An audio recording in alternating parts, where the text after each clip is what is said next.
Hola, ¿qué tal? ¿Cómo están? Estamos en un nuevo capítulo de Nuevas Luchas. Ya los que son asiduos concurrentes de este programa ya saben más o menos cómo es el esquema. ¿Ya? A ver, confirmen por favor si se escucha, se ve, se oye. A ver, vamos a esperar un poco que se conecten algunos más. ¿Ya? Bueno, ya estamos, sí. Creo que sí se escucha. A ver, un segundo.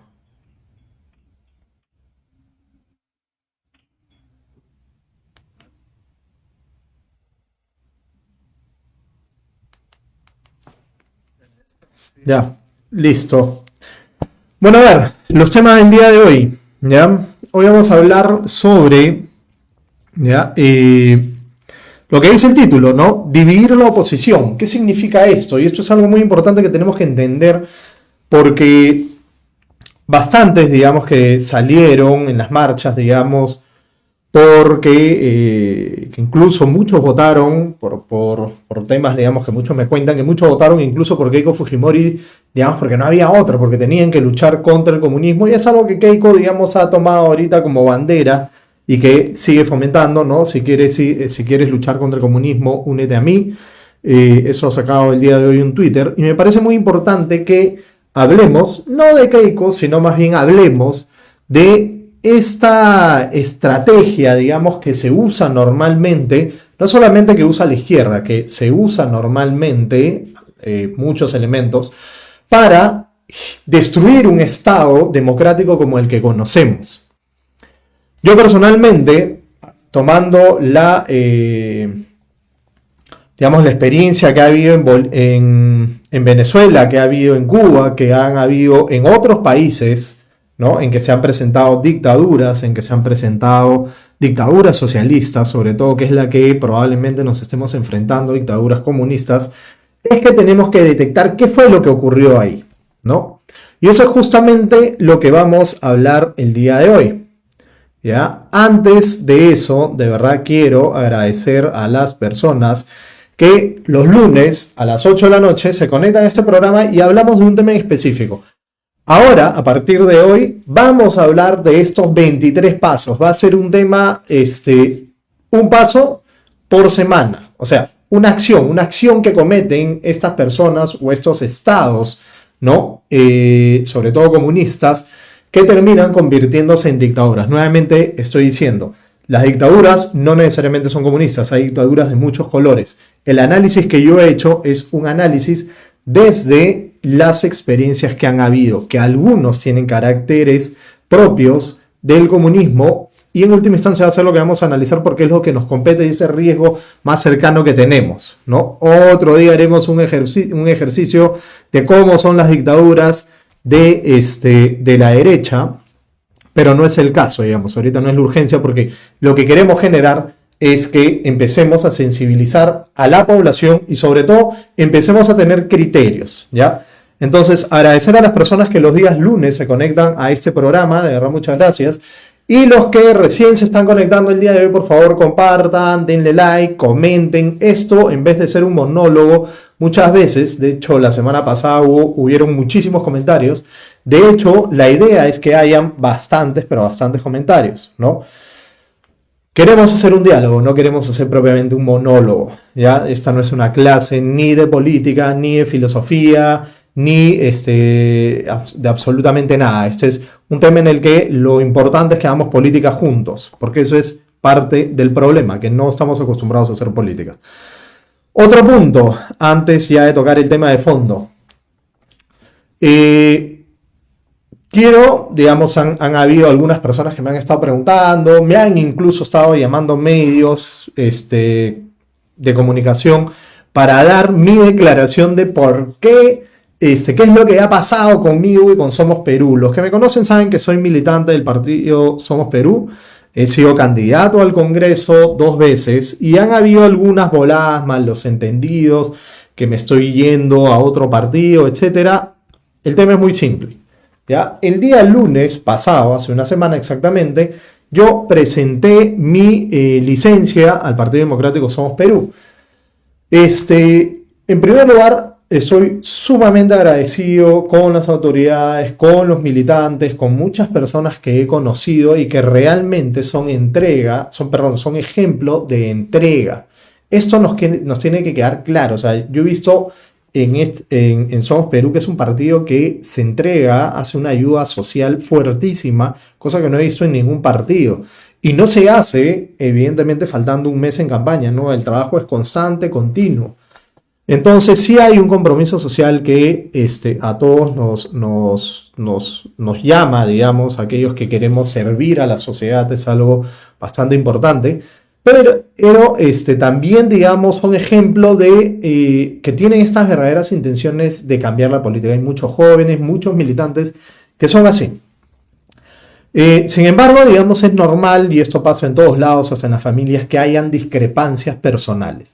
Hay discrepancias, y en concreto lo que ha ocurrido conmigo es eso. Han habido varios temas en los que yo personalmente no he estado de acuerdo, son temas bastante puntuales, pero digamos, uno tiene absolutamente todo el derecho a disentir, a decir, oye, pienso que esto no está bien, pienso que esto se debería haber hecho de esta otra forma, y eso es la democracia.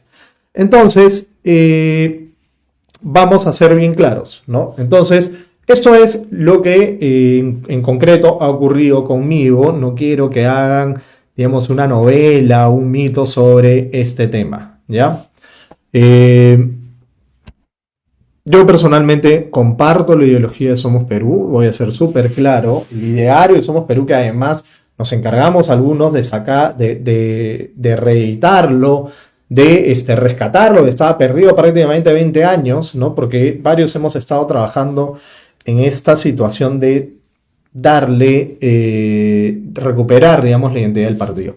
Lo hemos hecho y sí la comparto. Yo comparto la ideología de Somos Perú, el ideario, y es justamente parte también desde mi apreciación personal que doy este paso, digamos, temporal hacia un lado, ¿no? ¿Por qué? Porque me parece muy importante que uno tenga que ser coherente con sus principios, tenga que ser leal a sus principios, porque es la única forma en la que uno es leal a uno mismo, al partido, a los militantes y a las personas que confían en uno. Si tú eres leal a tus principios, coherente a ello, no estamos hablando de una deslealtad al partido, ¿no? Eso tiene que quedar claro. Entonces, y bueno, y para cerrar este punto, no me voy a presentar a ninguna elección y tampoco en ningún otro partido. En estas elecciones que son el próximo año y que ya van a empezar ahorita porque se van a dar las primarias, no voy a participar en las elecciones municipales, regionales, estatales, provinciales, etcétera, etcétera, etcétera. Ni como alcalde, ni como gobernador, ni como regidor, concejal o lo que fuera. No. Quiero estar, digamos, un tiempo, digamos, dedicándome a prepararme, a seguir haciendo política, pero no política partidaria, porque creo que es momento de madurar muchas cosas, en concreto, digamos, en lo que debemos de hacer como ciudadanía.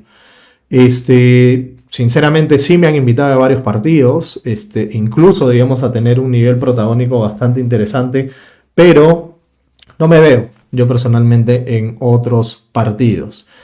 O sea, los idearios, digamos, y la ideología de otros partidos, para mí es muy importante, ¿no? Creo que al final uno entra a un partido no solamente por las personas que lo integran, sino sobre todo por el ideario que tiene, ¿no? Y eso es un tema para mí bastante importante, ¿no? Entonces, simplemente es una licencia, me retiro temporalmente un tiempo, ya veré, pongo en suspenso mi militancia y ya se verán cómo van las cosas un poco más adelante. Me voy a dedicar a mi trabajo, a temas de lucha contra la corrupción, fortalecimiento de la democracia, que ya todos ustedes han visto qué es lo que yo personalmente hago. Vamos a la carne, ¿ya? Si hay algún comentario, alguna pregunta, alguna crítica, lo que sea, por favor, háganla. Ya, siempre es bueno saber las cosas. Entonces, yendo al tema en concreto, ¿ya? El hecho de que Pedro Castillo haya sido elegido presidente, todo el mundo tenía ese miedo de que si Pedro Castillo entraba al poder nos íbamos a convertir en Venezuela o en Cuba. esto no se crea, digamos, de la noche a la mañana, no se convierte en Venezuela de la noche a la mañana, no se convierte en Cuba. Y esto no lo digo de forma despectiva, por favor, a las personas que son venezolanas, cubanas, nicaragüenses, que prácticamente van a ser los países en los cuales me voy a dirigir el día de hoy. No me estoy refiriendo de forma despectiva al país o a las personas. Me estoy refiriendo de esta manera al gobierno que lamentablemente está en el poder en este momento. Entonces, haciendo esta aclaración previa, ¿no? Cuando me refiero a los países, es al gobierno. Convertirnos, digamos, en Venezuela, ya no se da de la noche a la mañana. No es que Pedro Castillo fue proclamado presidente, toma juramento el 28 y el 29 nos convertimos. No, se tienen que dar una serie de pasos, se tienen que dar una serie de condiciones, que ese es el fin, digamos, de estos 23 episodios que vamos a tener. Son bastantes, sí, pero es que son 23 pasos. Entonces, en vez de, ya sabemos, digamos, que el resultado iba a ser que el resultado, como era Pedro Castillo presidente, ¿no? Lo que tenemos que hacer ahora es estar atentos de que estos 23 pasos no se den. Así como irracional es la mentalidad de decir Pedro Castillo fue elegido e inmediatamente nos convertimos en Venezuela, igual de irracional es decir lo contrario. ¿Qué cosa? Miren cómo han pasado 10, 20, 30, 50 días y aún no somos Venezuela. Ambos razonamientos son ilógicos y erróneos. ¿Por qué? Porque nuevamente se tienen que dar una serie de pasos. En los estudios que he podido hacer, digamos, de estos países, ¿no? Como les digo, he podido detectar 23. No es cerrado, pueden haber más, ¿me entienden? Evidentemente me parecería interesante que, ¿no?, los vayan anotando y en última instancia, al final, no el día de hoy, sino de los 23 capítulos que vamos a tener, me puedan decir, oye, te faltó este o faltó aquello, ¿no? Entonces, uno de los puntos más importantes, ¿ya?, es la oposición. Una persona, cuando asume el poder, ¿no?, y empieza poco a poco a hacer lo que le da la gana, empieza a ejercer ese poder de forma desmedida, lo que impide que eso ocurra es que haya una oposición responsable y sólida, una oposición además numerosa, consolidada, ¿no?, con las ideas claras. Lamentablemente en estos países no ocurrió eso. Y los resultados ya lo sabemos. ¿Qué era lo que ocurría? La oposición nunca se ponía de acuerdo, ¿no? Entonces, estaba el partido de gobierno cada vez fortaleciéndose más porque iba regalando puestos, que va a ser uno de los pasos que vamos a hablar, iba volviéndose más asistencialista, iba comprando voluntades, iba asumiendo o iba desequilibrando este equilibrio, valga la redundancia, este equilibrio de poderes, poniendo a personas a tener controles en otras instancias que sí generan bastante poder en la sociedad. Y esto de una u otra forma estamos viendo. Si bien hay organismos autónomos, hay muchos organismos que sí generan un impacto fuertísimo en la realidad, no solo social, sino también económica y política. Por ejemplo, lo que ocurrió con Indecopi, ¿no?, que fue nombrado doctor Palacín, el hijo del abogado, ¿no?, los dos son abogados, y sí, una persona, digamos, que no tiene la experiencia, que no tiene el expertise en todo lo que implica Indecopi, más parece que están poniéndolo, evidentemente es un tema político, pero justamente con esta filosofía de ocupar cargos. Este es uno de los pasos que vamos a hablar después, el tema de cómo colocan a las personas. Pero ante estas situaciones, lo más importante es que exista una oposición. Venezuela ocurrió, la oposición se dividió. Todo el mundo quería tener liderazgos distintos, ¿no? Entonces yo quería ser el líder de la oposición, el otro quería ser el líder de la oposición y entre ellos lo único que hacían eran enfrentarse. Entonces, el bloque de oposición estaba dividido y eso lo sabemos muy bien, divide y vencerás. Entonces, lo que ocurrió en estos otros sitios es lo que se ve que está ocurriendo acá en el Perú. No está habiendo una oposición consolidada, no está habiendo una oposición con un mensaje realmente transparente, no está habiendo una oposición con una estrategia firme y no está habiendo una oposición con metas claras. No, y sobre todo no está habiendo una oposición convocante. No se están convocando a toda la población, a todas las fuerzas políticas. ¿Por qué? Porque lamentablemente parte de esta oposición lo que está haciendo es dividir. Y esto lo vamos a ver en un cuadro al final, ¿ya? Sobre la gran posibilidad que tenemos de armar una oposición sumamente fuerte e interesante. Entonces, eso fue lo que ocurrió ya. No había oposición, la ciudadanía no se organizó, los políticos no se organizaron, las personas que tenían influencia o cierto poder dentro de la sociedad sencillamente tampoco. Y lo que ocurrió es que los que más tenían fueron los primeros que se fueron. En estos países empezó a generarse evidentemente un desempleo, inflación, pobreza evidentemente, y las personas también empezaron a irse buscando oportunidad. Entonces, en un momento en que tenía que haber una oposición para enfrentar la situación, ya llegó un momento en que como todo el mundo además se fue, ya no había que personas se puedan oponer a un gobierno, digamos, de esa naturaleza. Entonces, sobre este tema, ya hay algunos puntos que me parecen muy importantes, digamos, que los tengamos bastante claros, ¿ya? Hay una frase muy conocida, y esta nos la decían, sobre todo pues cuando uno de niño, ¿no? Uno siempre escucha a la abuela que dice, ¿no? En boca del mentiroso lo cierto se hace dudoso. Esto es muy conocido, ¿no? Te cuentan la del niño que siempre se quejaba y que después cuando venía realmente el lobo ya nadie le creía. Esto es muy importante. ¿Por qué? Porque hemos visto que los que de una u otra forma han estado liderando las marchas hasta el día de hoy han sido estos políticos de antes, estos políticos que en un momento apoyaron la candidatura de Keiko Fujimori diciendo que había fraude, cuando evidentemente yo sé que hay muchos que todavía creen que ha habido fraude, pero prácticamente no se pudo determinar eso, no se demostró y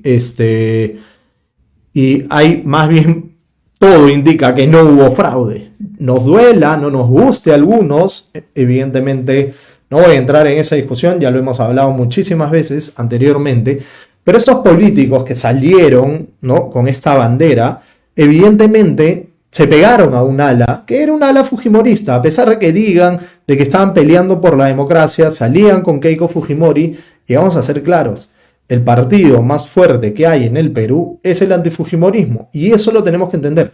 Keiko iba a perder con quien sea. Acá no estamos hablando de fraude. Como diría una congresista del mismo Perú Libre, Keiko hasta hubiera perdido con un panetón de totus. Esta es una frase de esta congresista de Perú Libre, no es una frase mía.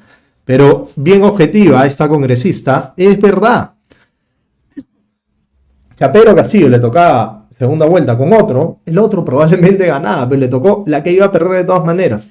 Entonces, hablar de fraude porque pensamos que en nuestro entorno todos votaron por Keiko Fujimori es de más. Pero la discusión no va por ahí. La discusión va en que los líderes que salen, ¿no? Uno sale a marchar, ¿no?, y dice, sí, ya tenemos que marchar por este tema, ¿no? Ya estamos hablando en estas últimas semanas, en que ya evidentemente Pedro Castillo es presidente. Cuando salimos a marchar estas últimas semanas, ¿quiénes suben a los estrados? ¿Quiénes dirigen estas marchas? Los políticos de siempre.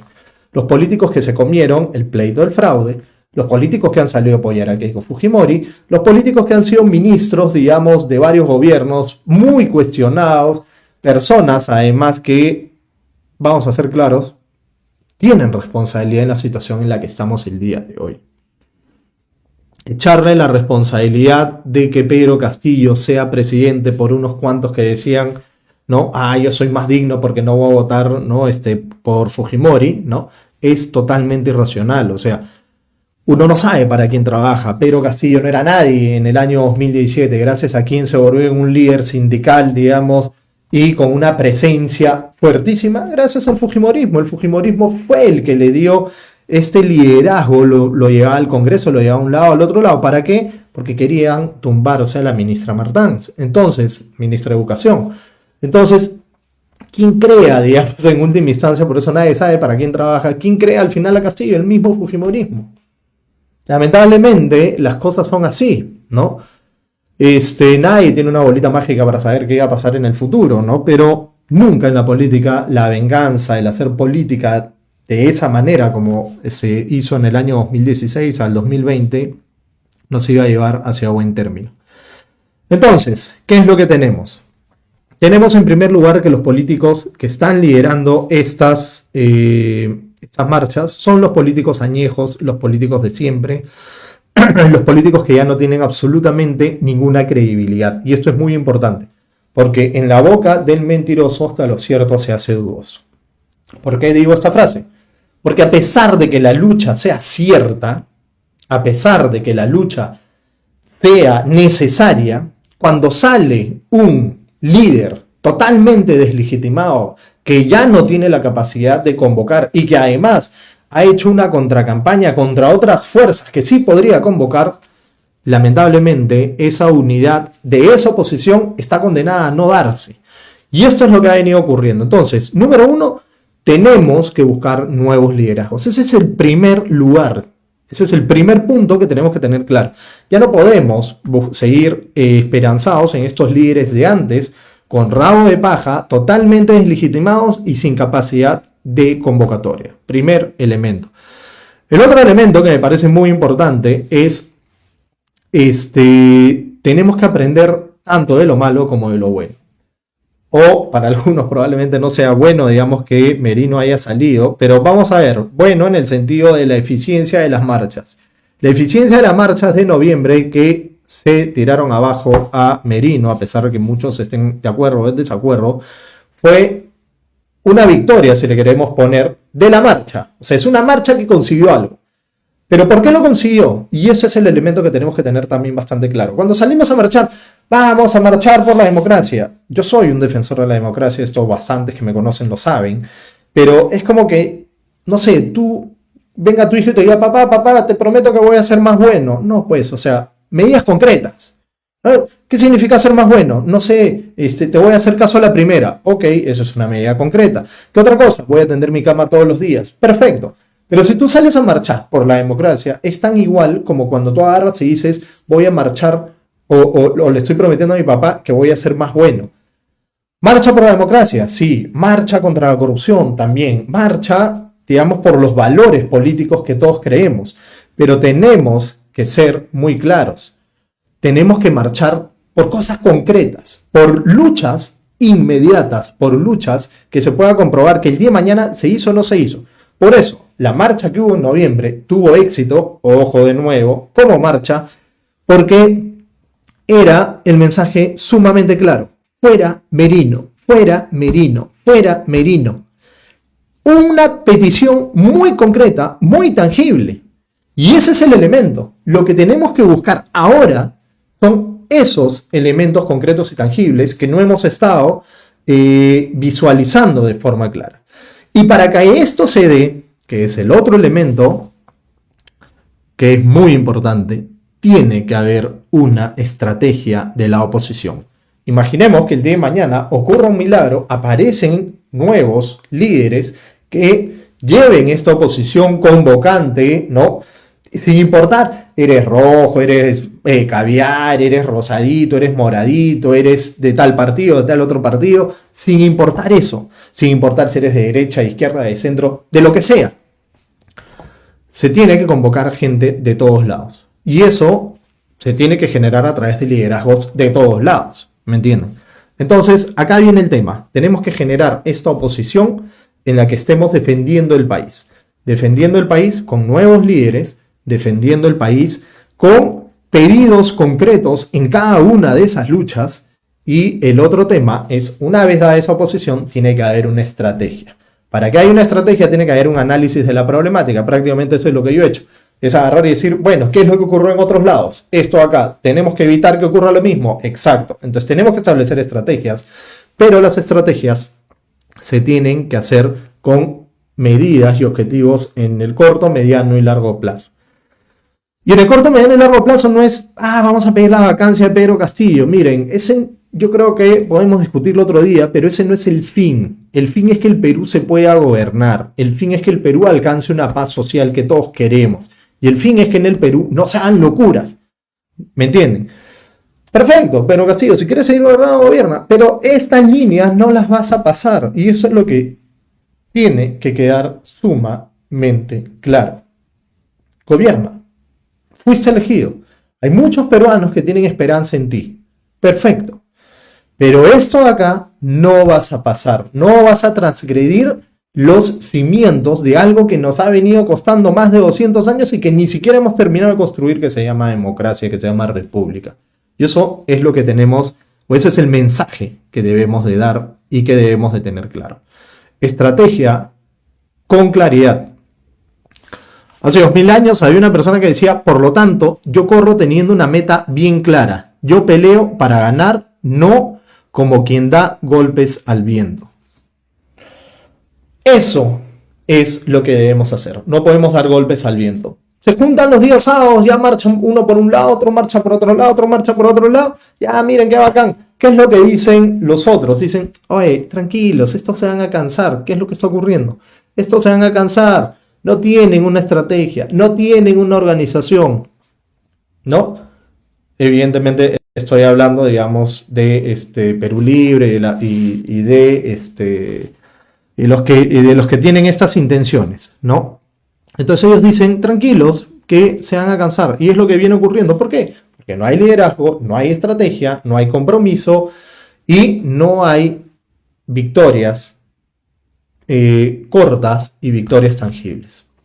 Es como que o sea, no sé, es como que, por ejemplo, tú creas que estás ganando, ¿no? Jugando un partido en que no metes ningún gol, ¿no? Tienes que motivarte y ver que estás conquistando batallas y que esa conquista de batallas va a generar que la guerra la ganes. No estoy hablando que estemos en una guerra, digamos, contra el gobierno, pero tenemos que entender que sí estamos en una situación en la que se nos tiene que respetar como ciudadanía. Y esto es muy importante. Ser firmes con los principios que vamos a defender y las causas que vamos a defender.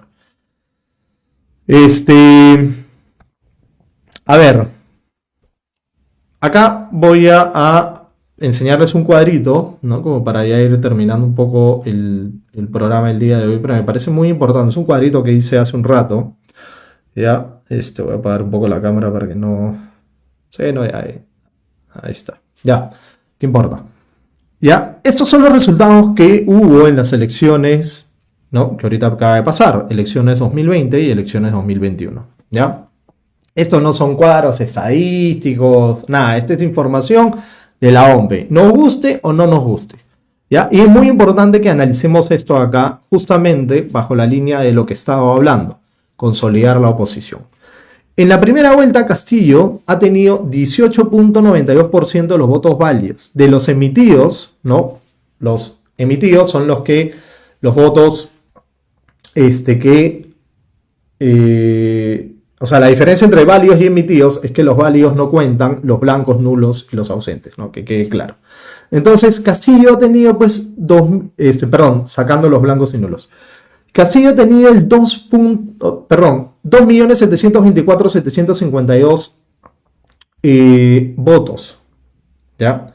Esto significa el 18.92.1%, de emitidos el 15.38.2%, y de la población en total, haciendo un cálculo de que, ¿no? Según datos del INEI, etcétera, redondeando, ¿no? Porque es un poco más, cerramos en 33 millones de peruanos, incluyendo niños, ancianos y todo. Evidentemente muchas personas que no tienen capacidad de votar, pero es muy importante que también lo tengamos mapeado, porque cuando se habla de que todo el Perú votó por mí, no todo el Perú votó por mí, ¿me entienden? En el caso de Pedro Castillo, en primera vuelta, solamente el 8.25% de la población votó por él.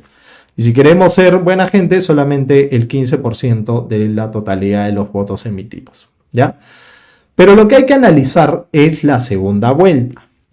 Y este tema es muy importante que lo tengamos claro, porque lo que ocurre acá, y es a donde va el análisis, es todo lo que subió Castillo, todo lo que subió Keiko, ¿no? Todos terminaron con 8 millones, los dos, ¿no? Si ven la reducción que hubo entre blancos y nulos, en primera vuelta eran 3 millones, en segunda vuelta 1, ausentes en primera vuelta 7 millones, en segunda vuelta 6, ¿qué quiere decir?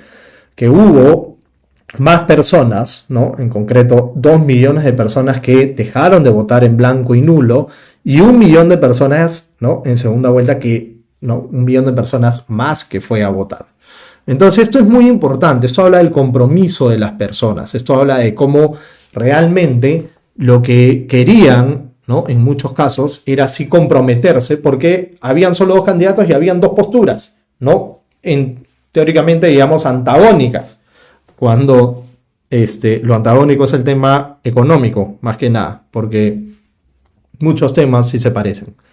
Entonces, acá viene el asunto, porcentaje de la población es el 26% en ambos casos, ¿ya? Pero ¿qué significa el cuadrito de al lado? Y esto lo quiero traer a colación, ¿ya?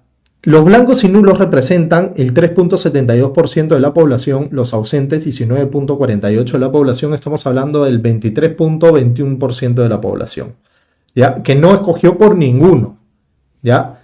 Y si nos damos cuenta, es muy grande este porcentaje, es prácticamente el mismo que tienen ellos en cada uno, digamos, como habiendo ganado. Ahora, hay un tema en la primera, en ambos, que los ausentes blancos y nulos casi hacen lo mismo de votación de los dos, ¿no? Y en ausentes y nulos, pues en primera vuelta se los llevan de recontraencuentro, ¿no? Entonces, quiero traer estos números a colación porque si queremos hacer una coalición, si queremos hacer una oposición realmente sólida, realmente numerosa, tenemos que conversar con todas las personas.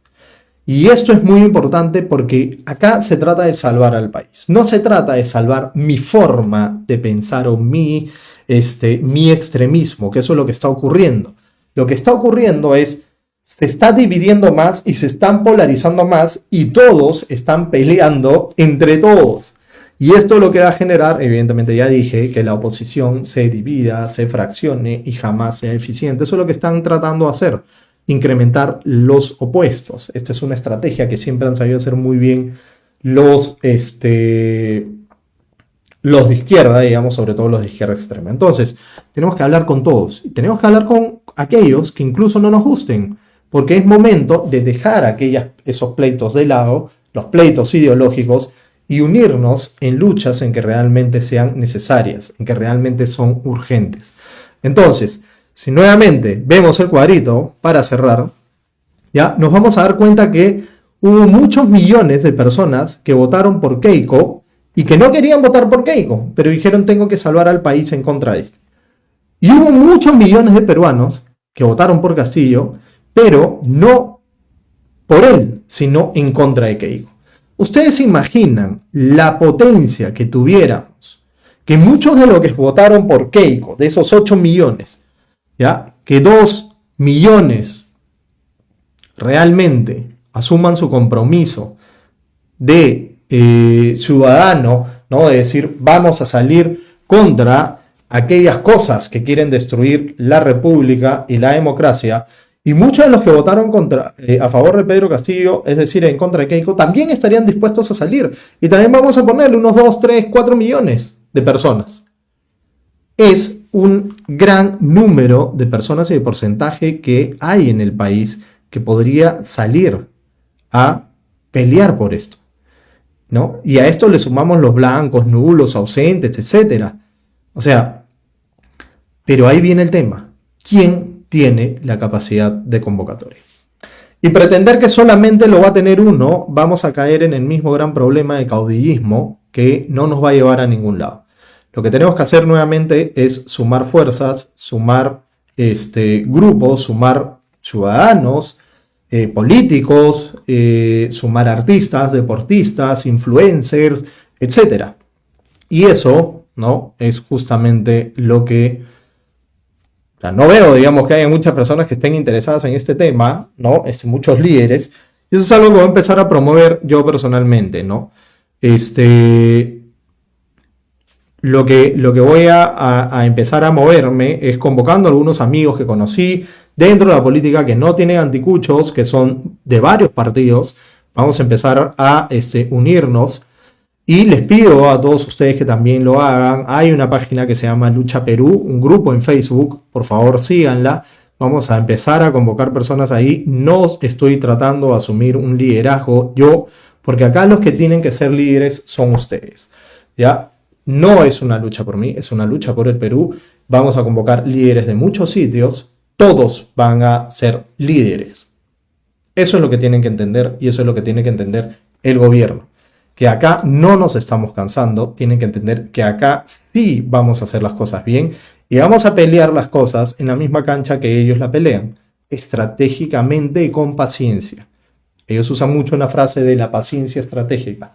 Ahora nos toca a nosotros tenerla, pero sí una lucha como si fuera ¿cómo se llama? Estos soldados romanos o espartanos que se ponían, digamos, ¿no? Con sus escudos y que no dejaban pasar. Tenemos que asumir una lucha de esa manera.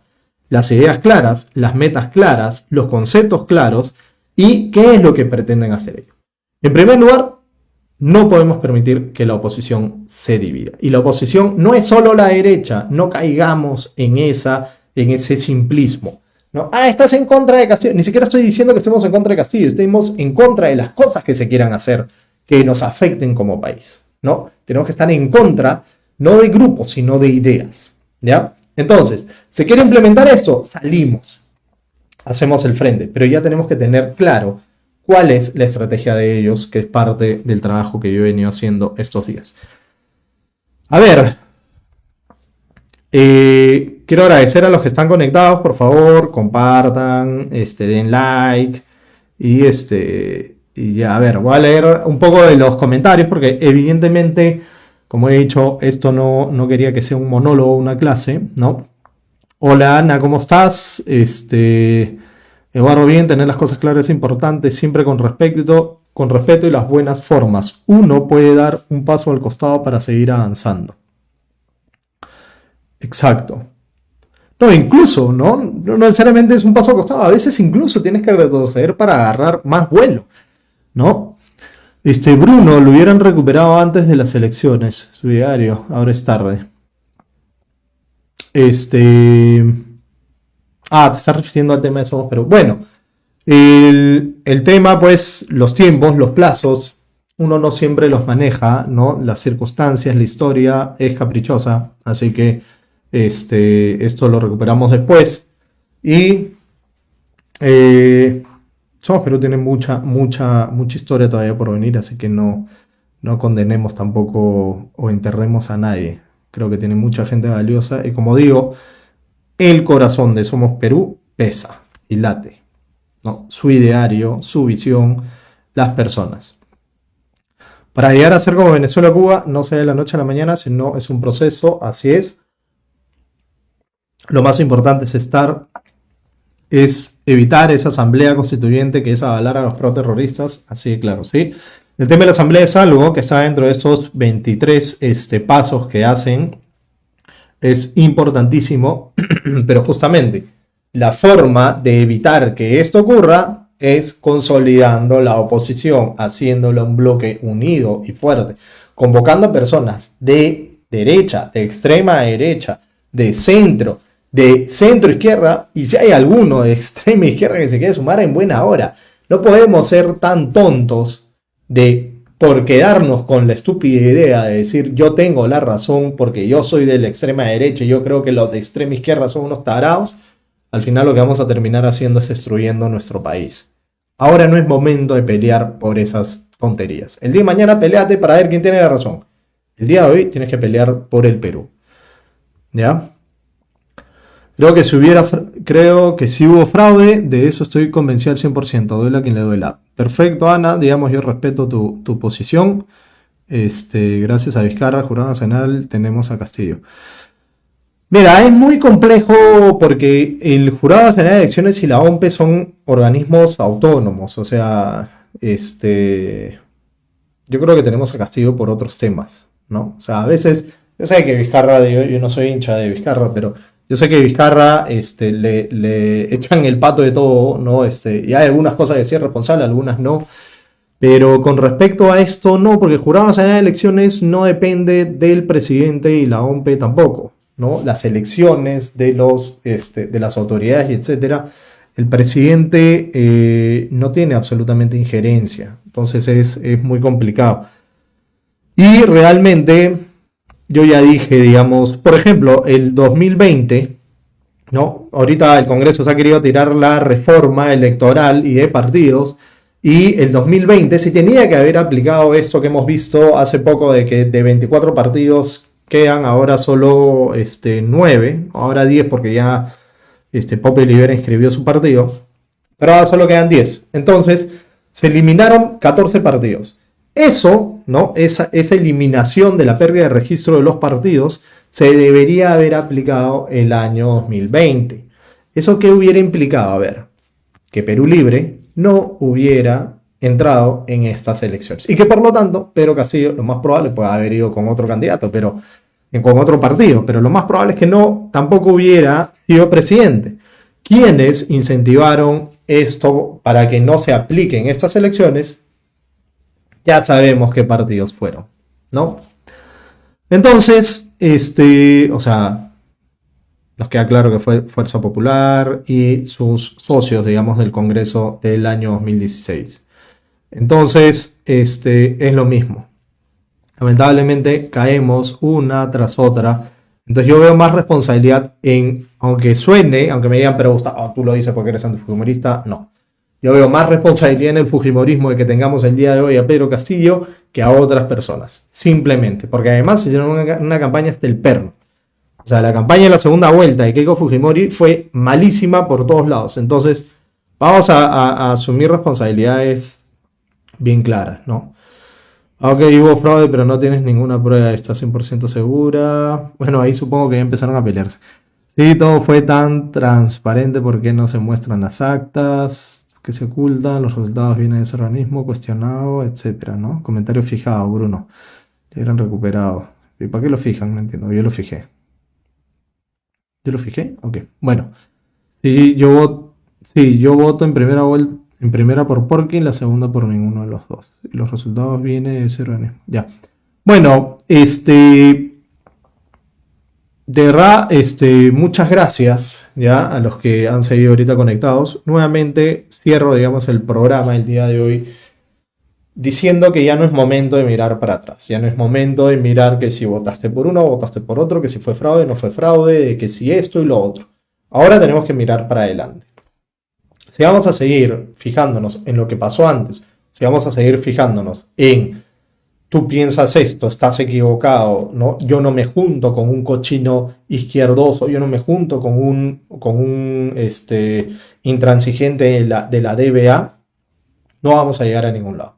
Nuevamente, entendamos que es momento de bajar las armas. Y entendamos que es momento que las luchas ya no deben de ser contra personas en específico. Las luchas deben de ser contra conceptos, contra ideas. Ese es el campo que juegan ellos. Lamentablemente a veces somos tan básicos que solamente creemos que peleando por, ya vamos a pelear contra Perú Libre y contra los amigos de Perú Libre.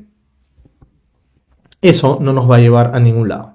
¿Ya? Lo que tenemos que hacer es pensar un poco más, ser menos básicos y empezar a pelear contra ideas, contra iniciativas, contra luchas concretas que ellos quieren hacer. Porque lo que tenemos que hacer el día de hoy es unirnos. Hay gente incluso en Perú Libre que está ahí, ya está cansada. Y vamos a ser claros, tenemos que convocar a todos. Y solamente los vamos a convocar si es que deponemos las armas, si es que dejamos de lado los insultos, los calificativos y las supuestas responsabilidades de los resultados del día de hoy. Ya no podemos hablar, ¿no?, de aquellos que no tuvieron dignidad o de los cojudignos o como quieran llamarse unos de otros. Olvidémonos ya de eso, miremos para adelante y entendamos que es momento de buscar puentes, de buscar similitudes, de buscar luchas conjuntas y no diferencias. Muchas gracias por conectarse el día de hoy. Quiero mandarles saludos a todos, un fuerte abrazo y nuevamente, por favor, Conéctense a mis redes, en Twitter, en Facebook, en Instagram, en YouTube. Compartan los videos, den like, están en todas las plataformas, porque la forma de hacer política distinta es lo que nos va a llevar, la forma en que nos involucremos nosotros en política nos va a llevar a hacer política distinta, a tener personas distintas en el poder y al día de hoy con la urgencia que tenemos de crear realmente líderes en muchos lados, teniendo los conceptos y las ideas claras. Muchas gracias por acompañarme, les mando un fuerte abrazo. Chao, chao.